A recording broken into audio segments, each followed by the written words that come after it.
කාලයකට පස්සේ හොඳ වීඩියෝ එකක් අරන් ආව වටිනා වීඩියෝ එකක් prepositions සම්බන්ධව. prepositions භාවිතා කරලා අපි කොහොමද transport කියන ප්‍රවාහනය විස්තර කරන්නේ? ප්‍රවාහනයට කොහොමද මේ English prepositions සම්බන්ධ කරගන්නේ? English prepositions ಜಾති තුනක් තියෙනවා මේ ප්‍රවාහනයත් එක්ක අපි කතා කරනකොට, transport එකත් එක්ක කතා කරනකොට. එහෙනම් මොනවාද මේ prepositions තුන අපිට transport එකට භාවිතා කරන්න පුළුවන්? ප්‍රධාන වශයෙන් prepositions තුනයි in, on සහ by කියන prepositions තුන. මේ තුන මම දන්නවා ඔයගලන්ට පැටලෙනවා කියලා. මේ වීඩියෝ එක අවසානයේ වෙනසෙත් බලන්න ඔයගලන්ට තියෙන ගැටලු ඔක්කොම निराකරණය කරගන්න පුළුවන්. එහෙනම් අපි කල් නොදා බලමු in කියන preposition එක අපි කොහොමද මේ transport එකත් එක්ක භාවිතා කරගන්නේ කියලා. in කියන preposition එක අපි භාවිතා කරනවා කුඩා වාහන වලට. මොනවද මේ පුතේ කුඩා වාහන? ට්‍රයිෂෝ එක, කාර් එක, වෑන් එක, හෙලිකොප්ටර් එක මේ වාහන වලට අපි භාවිතා කරනවා in කියන preposition එක.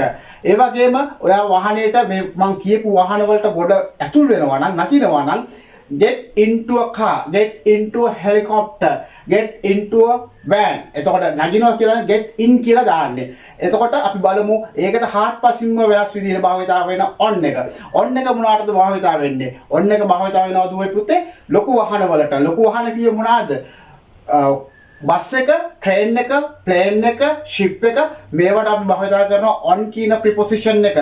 මේ වාහනයකට අපි ඇතුල් වෙනකොට එහෙම නැත්නම් නගිනකොට අපි කියනවා get onto a bus, get onto a plane, get onto a train. එහෙමනම් මේ वाहन වලට අමතරව අපි තවත් on භාවිතා කරන අවස්ථා දෙකක් තියෙනවා. එහෙමනම් ඔයා බයිසිකල් එක ගමන් කරන අවස්ථාවේදී වාට කියන්න පුළුවන් I am on a bicycle කියලා. ඒ වගේම ඔයා කොහේ හරි ප්‍රදේශයකට ගිහිල්ලා හරි ඔයාගේ ගෙදර සුරතලෙක් ඉන්නවා හරි එහෙම සුරතලෙක් අස්සෙක් අලියෙක් හරි සතෙක් ඉන්නකොට ඔයා අස්සයාගේ අලියාගේ පිටේ යනවා නම් ඔයා කියන්නේ I am on a horseback, I am on an elephant's back. එහෙම තමයි ඒ on එක භාවිතා කරන්නේ. මේක තවත් පැටලෙනවා නම් මෙන්න ට්‍රික් එක මතක තියාගන්න. මේක මතක තියාගත්තොත් ඔයාලට පැටලවිල්ල හොඳටම ලියා ගන්න පුළුවන්.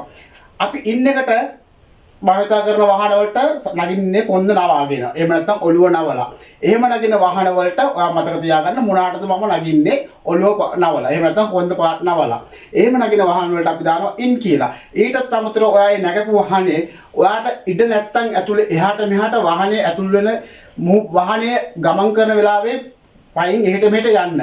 අන්න එහෙට මෙහෙට යන්න බැයි නම් ඒ වාහනේටත් in තමයි දාන්නේ.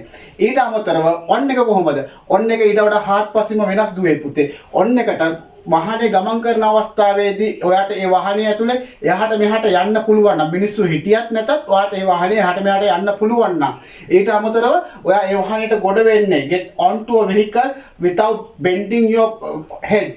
ඔළුව නවන්න නැතුව කොන්ද නවන්න නැතුව ඇතුළට යනවා නම් ඔයා ඒ වාහනේට දාන්න ඕන on කියන preposition එක. මේ on කියන preposition එක දාලා ඔයා ප්‍රකාශ කරන්නේ ඔයා ඉන්න අවස්ථාව. කොහෙද ඉන්නේ කියලා. ඔයා වාහනයක ගමන් කරන අවස්ථාව උදාහරණයක් වශයෙන් අපි බලමු ඔයා කාර් එකේ ගමන් කරන වෙලාවට ඔයාට කෝල් එකක් එනවා යාගේ යාළුවෙක්ගේ. එයා අහනවා where are you කියලා. එතකොට ඔයා කියන්නේ I am in a car. ඔයා බස් එකක ගමන් කරන වෙලාවේ ඔයාට කෝල් එකක් ආවොත් ඔයා කියනවා I am on a bus.